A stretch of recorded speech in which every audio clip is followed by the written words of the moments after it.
رہے تھے۔ میرے عزیزان من، میرے پاک پیغمبر کے اصحاب رضوان اللہ علیہم اجمعین کہ جب ختم نبوت کی بات آئی، عظمت اور رسالت کی بات آئی، میرے پاک پیغمبر صلی اللہ علیہ وسلم نے آپ نے اپنے کاروبار کو نہ دیکھا، اپنی اولاد کو نہ دیکھا، اپنے جان مال کو نہ دیکھا، بلکہ ختم نبوت کا دفاع کیا۔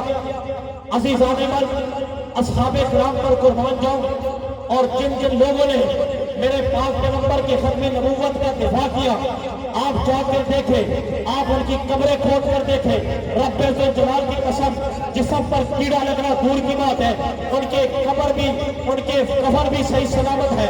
میں قربان جاؤں، آپ کے سحور کی غازی مدین کی بات کرنے لگا ہوں، میں قربان جاؤں، آپ کے سحور کی اس مرد قلندر کی بات کرنے لگا ہوں جس کو دنیا ممتاز قادری کے نام سے جانتی ہے۔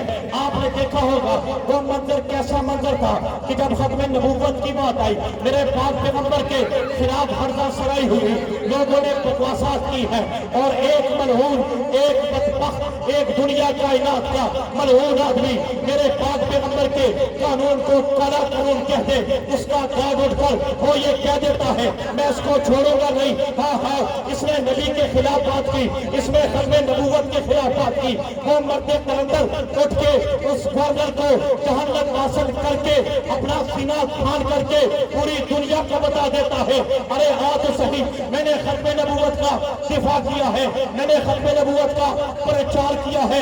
مگر میں بتاتا چلا جاؤں، جب اس کی بیوی نے جیل میں جا کے 6 ماہ کا بچہ سامنے رکھا، ارے ممتاز قادری، تجھے اس بچے کی ذرا بھی یاد نہ آئی؟ ارے تو نے مجھے بھی نہ دیکھا، تو نے بوڑھے باپ کو بھی نہ دیکھا، تو نے ماں کو بھی نہ دیکھا، تو نے خاندان کو بھی نہ دیکھا، تیرے بچے کا کیا بنے گا، تیری بیوی کا کیا بنے گا، تیری اولاد کا کیا بنے گا؟ ذرا سوچتا سوچی، گولی چلانے سے پہلے اس بچے کو دیکھتا، گولی چلانے سے پہلے اپنی بیوی کو دیکھتا۔ مگر قربان جاؤں، ممتاز قادری نے، مرد قلندر نے، اس جوان نے ایک جواب دیا، نبی کے جوتے پر اس طرح سو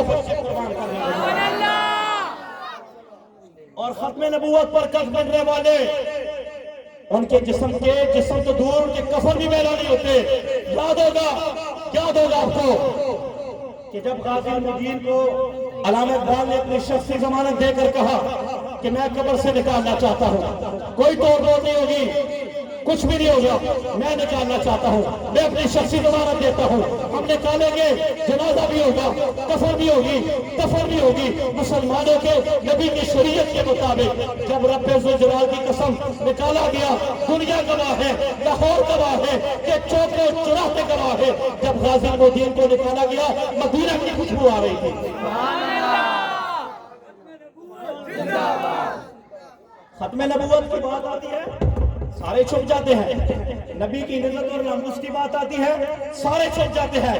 یاد رکھنا، یہ زندگی اللہ نے دی ہے، ختم نبوت کے نام لگا دو۔ آ رہی میری بات سمجھ میں؟ کون تیار ہے کہ اپنی زندگی ختم نبوت کے نام کر؟ انشاءاللہ سننا، نبی کے خلاف کوئی بات سننا پسند ہے؟